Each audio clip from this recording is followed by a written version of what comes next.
আসসালামু আলাইকুম। আমরা সারাদিন সমস্ত দৌড়াদৌড়ি ছোটাছুটি শেষ করার পরে যখন এসে নামাজটা শেষ করলাম, সে আবার নামাজ পড়া দেখে সেও নামাজ পড়বে। কান্নাকাটি করা শুরু করে দিয়েছে। এখন তাকে নামাজ পড়ার জন্য দিলাম, সে নামাজ পড়ছে। এটা হচ্ছে তার নামাজ। আবার নামাজের মাঝখানে দেখেন কত দুষ্টুমি করে। সে তার নানুর সাথে দুষ্টুমি করতেছিল, হাসাহাসি করতেছিল নানুর সাথে। তার নানু কি জানি বলল, সে সুন্দর করে উঠে বসে যায়। এগুলোই করে সে।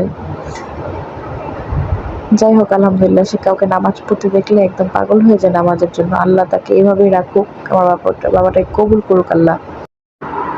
এই পর্যায়ে সে আমার আব্বার সাথে দুষ্টামি করতেছিল। আব্বা তার সাথে জিকির করতেছিল। সে আবার শুনতেছিল আর তাকাইতেছিল নানুর দিকে। মাশাআল্লাহ।